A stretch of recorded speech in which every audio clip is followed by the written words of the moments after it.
Protagonistascalorifrio.com, el podcast con las entrevistas clave del sector de las instalaciones y la construcción sostenible.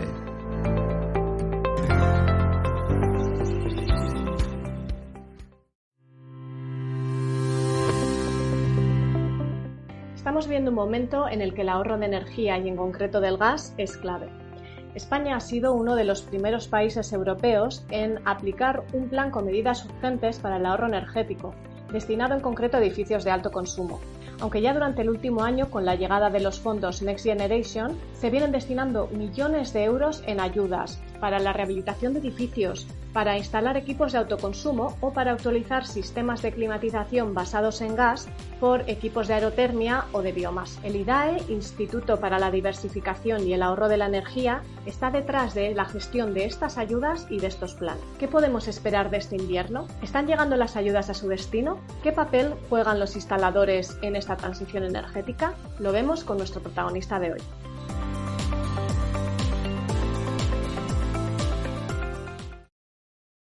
Hoy hablamos con Joan Rexart, director general del IDAE, Instituto para la Diversificación y el Ahorro de Energía.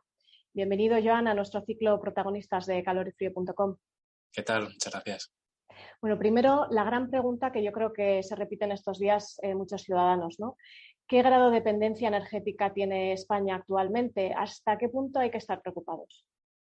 Bueno, España tiene una dependencia energética, lo publicábamos en ese Plan Integrado de Energía y Clima, del orden del 74%, y la idea es que a lo largo de la década, ¿no?, con medidas de eficiencia energética y medidas de energías renovables, lo reduzcamos hasta más o menos el 59%, para el objetivo de llegar al 0% realmente en ese año 2050, ¿no? Por tanto, todavía a día de hoy una elevada dependencia energética exterior. Es verdad que en el caso de Rusia, ¿no?, que es un poco lo que nos preocupa, mucho menos que otros países europeos. De hecho, podemos prescindir plenamente del gas ruso en este caso, pero aún así eso demuestra que una gran parte de nuestra energía viene de otros países y por tanto eso nos hace vulnerables ante decisiones que se tomen fuera, y de ahí la importancia de acelerar lo máximo posible en eficiencia energética y en energías renovables. Poniéndonos ahora mismo ya ante la temporada de otoño-invierno, quizás pensando más en el invierno crudo, ¿no?, cuando haya ya que encender la calefacción a tope. ¿Cuál es el consumo energético de la parte de los edificios que conlleva la calefacción y cuánto podemos ahorrar con esa reducción de 1 grado en el termostato que propone el plan de ahorro energético que se aprobó en agosto?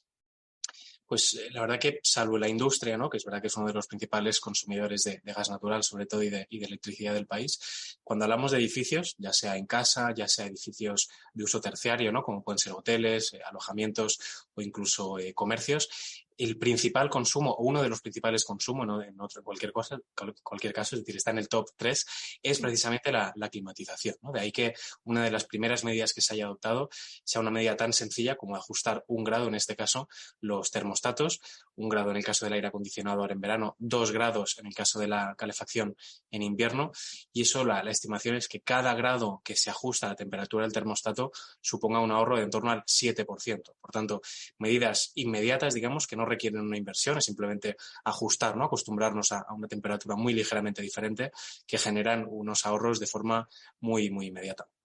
En este caso, la temperatura, me comentabas que se aconsejaba bajar 2 grados. O sea, hemos pasado de 22 a 19 en el consejo. En el caso de la calefacción, la temperatura que fijaba el RITE hasta ahora estaba en los 21 grados, es decir, en teoría, con la normativa aplicable, en caso de calefactar estos edificios no podía superar los 21 grados, lo hemos bajado hasta los 19 grados. Es decir, que la idea es no pasar calor, ¿no?, en invierno cuando vas a un centro comercial o cualquier tipo de establecimiento. Significa que tendremos que ir, bueno, pues coherentemente vestidos con la estación en la que estamos, ¿no?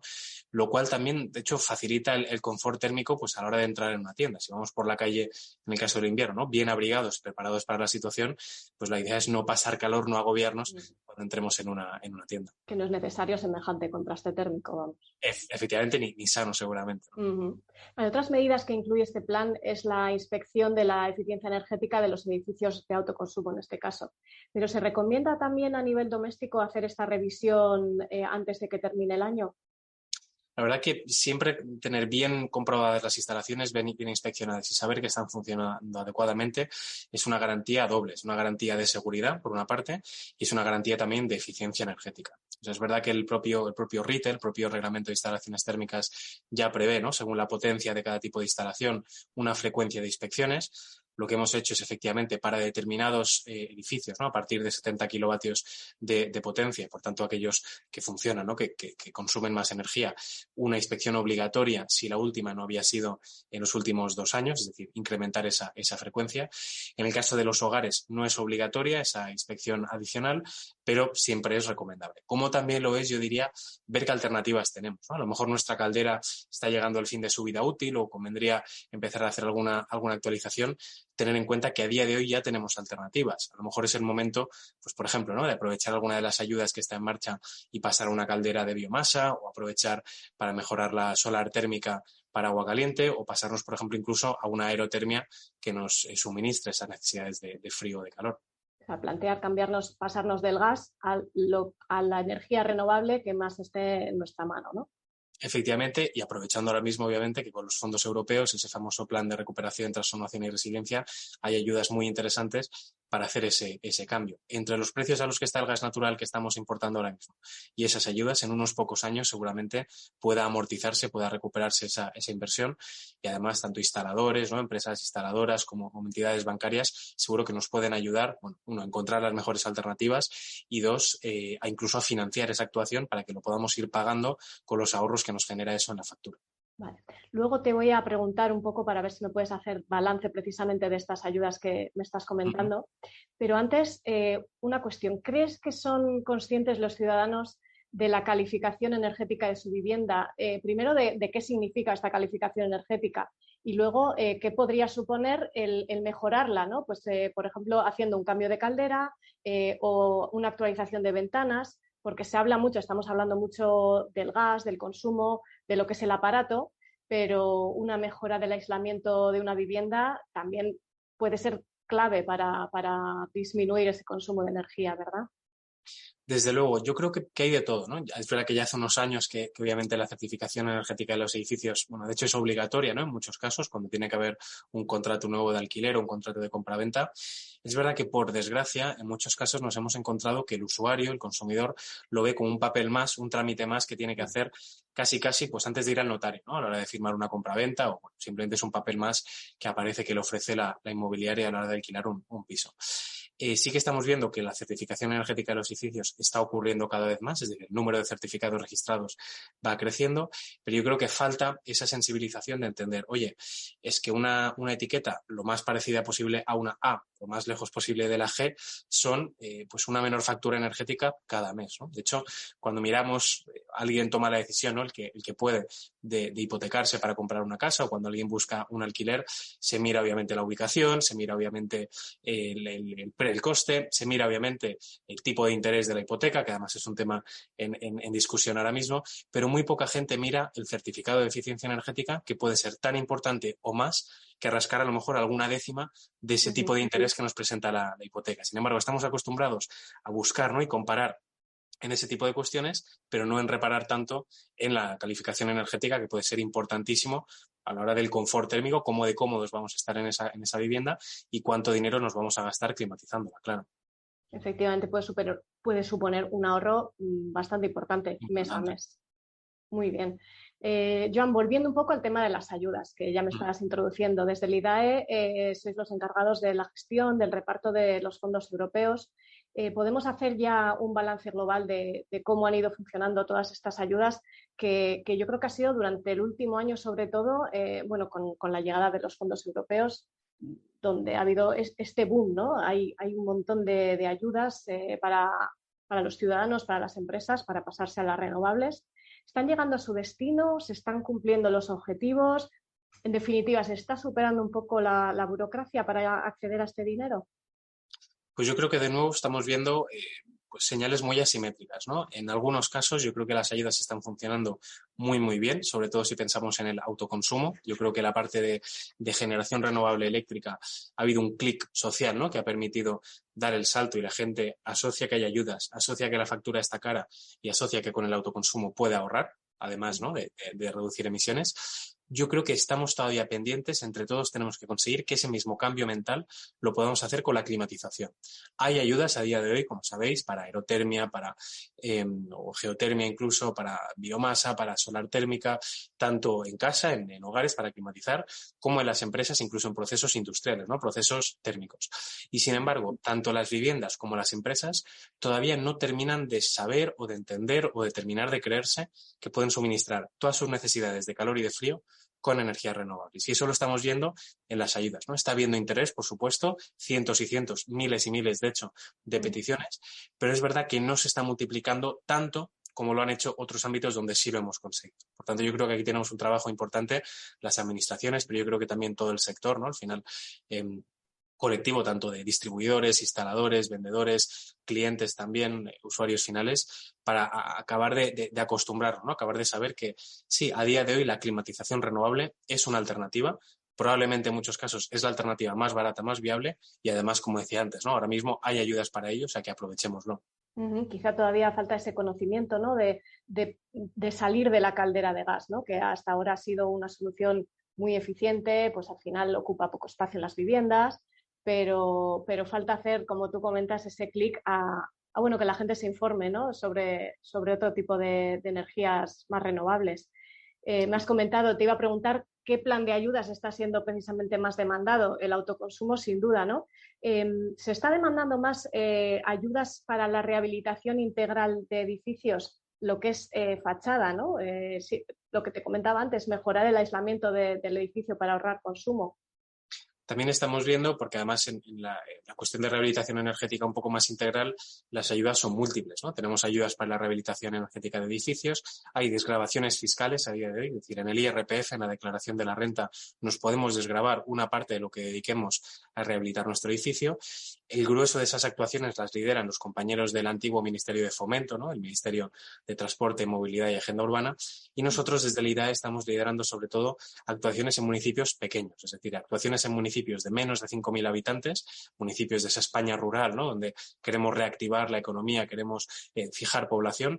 Tenemos ahora mismo ayudas que pueden llegar incluso al 100% de la inversión necesaria y estamos viendo que está funcionando bastante bien, ¿no? Algunas comunidades autónomas donde tienen estos programas, las peticiones están superando varias veces la demanda inicial, con lo que estamos haciendo lo mismo que en todas las ayudas de plan de recuperación. Allí donde hay demanda, dedicamos recursos adicionales para que puedan seguir tirando, se puedan seguir presentando proyectos tranquilamente. Y como digo, estas ayudas de rehabilitación energética en municipios pequeños parece que están funcionando bastante bien. Se está superando un poco esa dificultad entre comunidades de vecinos para aprobar, ¿no? Que yo creo que es algo que cuesta un poco. Al final es un desembolso para comunidades, además que vosotros gestionáis precisamente eso, ¿no? Comunidades en zonas pequeñas, pues quizás con mayores dificultades económicas. Se está consiguiendo superar esa barrera, que la gente se lance ya a rehabilitar. Entendemos que cada vez más es un reto. Más del 70% de los españoles, ¿no? Vivimos en bloques de pisos, en comunidades de propietarios, por tanto, siempre es un reto, ¿no? Ponernos de acuerdo en cualquier cosa y más si requiere una inversión. Pero yo creo que los precios de la energía y una sensibilización cada vez más fuerte, un trabajo también del colectivo de administradores de fincas, empresas muy cualificadas también, ¿no? Que hacen propuestas muy solventes. Y lo que mejor funciona es el boca a oído, ¿no? Es decir, el ver que tus vecinos, que alguien más en el barrio, que alguien más en el pueblo lo ha hecho, le ha ido bien. No solo se ahorra energía, lo que estamos viendo es que lo que más cambia es el bienestar, ¿no? El sentirse tan cómodo en casa, incluso sin climatización, cuando tienes el edificio bien aislado, es lo que realmente hace que se haga ese cambio de chip. Todavía no estamos llegando a esos ritmos. Recordemos que partimos de rehabilitar 10 veces menos proporcionalmente viviendas que países de nuestro entorno, ¿no? Por tanto, tenemos que seguir incrementando ese ritmo, pero parece que sí, que poco a poco cada vez somos más conscientes y cada vez nos atrevemos a lanzarnos a la piscina, ¿no? de mejorar energéticamente nuestras viviendas. Hay un camino ahí por seguir. Cambiando un poco de tercio, quería hablar contigo un poco sobre biogás, ¿no? La nueva convocatoria de ayudas que además precisamente creo que se abre el día de hoy. ¿Qué papel van a jugar los gases renovables en la descarbonización del país? ¿Y qué puede suponer para nuestro entorno rural?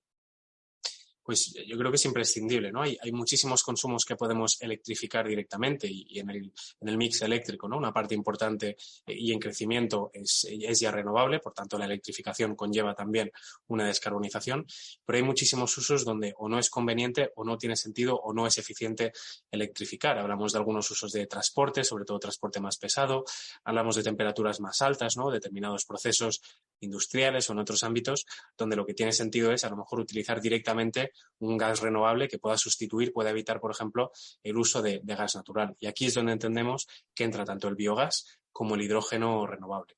Y efectivamente se abre esa ventanilla para esos 150 millones de euros de proyectos de biogás. Estamos priorizando aquellos usos más eficientes, es decir, aquellos usos donde el biogás se utiliza cerca de allí donde se produce, que entendemos que va a ser sobre todo entornos rurales, ¿no? Espacios donde tienen residuo agrícola o algún tipo de residuo que se pueda utilizar, ¿no? Mediante esa digestión anaerobia para producir ese biogás, identificar, como digo, ¿no? los usos más eficientes y, por tanto, conseguir ese calor o incluso generación eléctrica allí de forma directa con este biogás.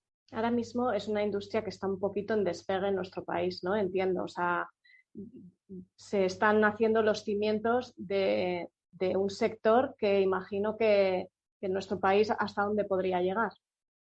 Pues está muy ligado al sector primario, que el sector primario es importantísimo en nuestro país, contribuye, ¿no? a esa economía circular, es decir, a gestionar mejor esos residuos orgánicos, ¿no? que pues es difícil en algunos casos encontrarles una salida, y esa actividad muy pegada al territorio. O sea, al final lo eficiente es generar ese biogás y, por tanto, vender esa energía en los entornos donde está disponible esa materia prima, ¿no? Lo que es un residuo de otro proceso se convierte aquí en materia prima para producir ese biogás. Y, por tanto, retos tan importantes que tenemos en España como ese reto demográfico o contribuir a un sector económico tan importante como es el sector primario, yo creo que es imprescindible. Además, la tecnología la tenemos, las soluciones la tenemos, se trata de casar, ¿no? toda esa cadena de valor para aprovechar al máximo esa capacidad que tenemos, en este caso, de generar biogás en España. Por último, no queremos dejar pasar la oportunidad de hablar en nombre de la comunidad instalador, que es una campaña, un movimiento que nació un poco de calor y frío, pero está muy respaldado por todo el sector, cuyo objetivo es poner en valor la profesión de instalador. Me gustaría preguntaros desde el IDAE cómo valoráis el papel de la profesión, el papel del instalador dentro de toda esta transición energética. Bueno, yo creo que es absolutamente fundamental, ¿no? O sea, al final un instalador en sus distintas variables, ¿no? y sus distintas especializaciones, al final es un técnico, es un especialista en su materia, en su tecnología, que al final es nuestra puerta de entrada como particulares, como viviendas, como empresas, pues en este caso a la climatización o a soluciones energéticas, ¿no? Para mí un instalador no solo es la persona que te da esa tranquilidad de que eso está bien hecho, ¿no? y que no vas a tener ningún problema de seguridad, sino que es un asesor, es un consejero, es alguien que te avisa y te explica cómo puedes hacer las cosas mejor, qué alternativas tienes a tu servicio y que según tus necesidades y tu capacidad va a ser capaz de explicarte, ¿no? de ponerte a tu servicio, oye, pues tienes estas alternativas para mejorar. Yo creo que esa capilaridad, estar tan cerca del usuario final, esa parte muy humana es imprescindible, ¿no? La solución a la transición energética no es una cuestión puramente tecnológica, no es esta máquina o esta otra máquina, es que todos, cada uno en casa, cada uno en su empresa, pueda entender, ¿no? qué es lo que hay que hacer, qué es lo que puedo hacer. No todos podemos ser especialistas energéticos, no tendría sentido, pero el contar con alguien tan cercano que pueda ser esa puerta al conocimiento, ese prescriptor de las soluciones de transición energética, creemos que es fundamental, y yo creo que el colectivo de los instaladores en sistemas de climatización, en sistemas de calor y frío, como en ámbitos como pueden ser el eléctrico también, creemos que son absolutamente imprescindibles para esta transición. Sin embargo, es cierto que una de las problemáticas que más se comenta entre la profesión es la falta de personal, ¿no? Hay cierta falta de relevo generacional, quizás un poco ligada con esa imagen de profesional, pues un poco más de base, ¿no? Pues más currela, si lo puedo decir así.